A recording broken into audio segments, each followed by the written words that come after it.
3 لفظ بولے میں نے، اللہ تعالیٰ کو ایک مان کر، اللہ کی توحید، اللہ کی معرفت، اللہ کی عبادت، یہ انسان کی زندگی کے میرے ساتھ گنیے، اللہ کی توحید، اللہ تعالیٰ کی معرفت، اللہ تعالیٰ کی عبادت، یہ ہے انسان کے دنیا میں آنے کا مقصد۔ رہ گیا کپڑا، جوتا، گھر، بچے، مکان، تجارت، حکومت، یہ ساری ضرورتیں ہیں۔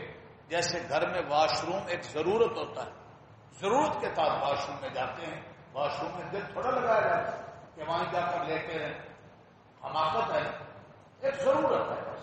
جنت میں اس کی ضرورت کی نہیں ہوگی۔ جنت میں غذا کھائیں گے، پسینہ آئے گا، مشک اور کستوری اور عنبر سے زیادہ خوشبودار کھانا حاضر۔ جنت میں لیٹرینے بنے، سارے جنت کا مزہ ہی ختم ہو جائے، کوئی واش روم وہاں لیٹرین نہیں ہو۔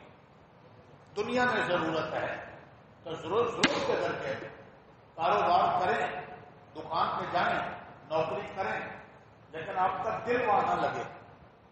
اپنے آپ کو چیک کریں، خوب گاہک آ رہا ہے، پیسہ آ رہا ہے، لیکن آپ کا دل نہ لگے، آپ تھوڑا سا بوجھ محسوس کریں، چونکہ وہ ضرورت ہے۔ واش روم میں دل نہیں لگایا جاتا، اور ضروری اتنا کہ واش روم کے بغیر گھر میں رہا نہیں جاتا۔ ٹائل پتھر کے بغیر گزارا ہو جائے گا، واش روم کے بغیر نہیں ہوگا۔ دنیا میں رہ رہے ہیں، کاروبار، ملازمت، نوکری، ضرورتیں ہیں، لیکن دل نہیں لگانا۔ دل لگائے بیٹھا ہے، گاہک آ رہا ہے، نماز جاری۔ دل لگائے بیٹھا ہے کہ وہاں ٹی وی کو یا نیٹ کی فرمائشوں میں کھویا ہے اور اللہ کی یاد کی طرف دھیان ہی نہیں، تو معلوم ہوا مقصد سے ہٹ چکا ہے۔ ابھی آپ آگے سنیں گے، آنکھیں کھل جائیں گی، آج کتنا عام درس۔ اپنے آپ کو چیک کریں، تھرمامیٹر دے رہے ہیں۔ دل لگے سجدے میں، دل لگے عبادت میں، دل لگے اس میں جس نے دل دیا، دل میں وہ بس رہو، بس آنکھ سے اس کی مرضی کا دیکھ رہا۔ غیر محرم آتی ہے تو نبینا ہو جا، محرم آئے تو بینا ہو جا۔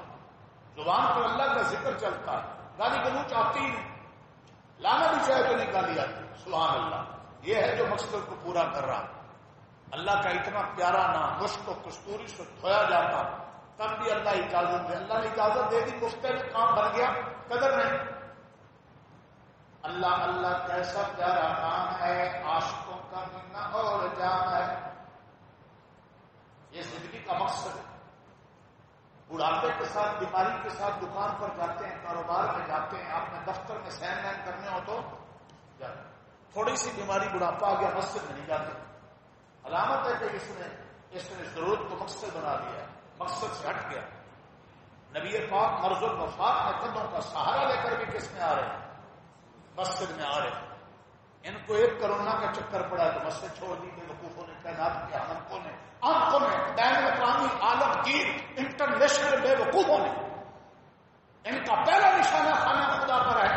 مسلمانوں پہ مصائب آتے تھے، اللہ کے گھروں کو گھر دیتے، آندھیاں چلتی تھی، سجدے بڑھا دیتے تھے، دعائیں بڑھا دیتے تھے، صدقے بڑھا دیتے تھے۔ ان دنیا کے کتوں کو ایسی غلط سوچی کہ سب سے پہلا تیر مارا تو مسجد اور دین پر مارا۔ بیماریاں نہیں آتی، بیماریاں لانے والا کون ہے، ہٹانے والا کون ہے؟ اس اللہ سے ہٹ جاؤ گے، احتیاطیں اپنی جگہ، احتیاط کرو، تمہیں کون منع کرتا ہے؟ اپنا عقیدہ تو خراب نہ کرو۔ سازش، پتہ ہی نہیں چلے گا دجالی فکروں میں، دجال کا جب ظہور ہوگا، حق کیا باطل کیا، خلط ملط چے مگوئیاں، ہوئے ہوئے ہوئے ہوئے ہوئے۔ زندگی کا مقصد، بیماریاں ہیں، علاج کرو، علاج کے باوجود شفا نہ ملے پریشان نہ ہو۔ لطف سجن دم بدم، قہر سجن واہ واہ، ای بھی سجن واہ واہ، او بھی سجن واہ۔ مہربانیاں تو ہر وقت ہے، تکلیف کبھی کبھی۔ کسی اللہ والے نے کہا تھا، بیمار ہو گئے، کوئی عادت کرنے لوگ ہیں تھوڑی سا، انہوں نے کہا شکر الحمدللہ، میں مصیبت میں مبتلا ہوں، معصیت میں تو نہیں، بیماری ہے نا، اللہ کی نافرمانی میں تو نہیں ہوں، نافرمانی میں موت آ گئی تو پھر نافرمانی سے بچ رہا ہے، شکر کرے۔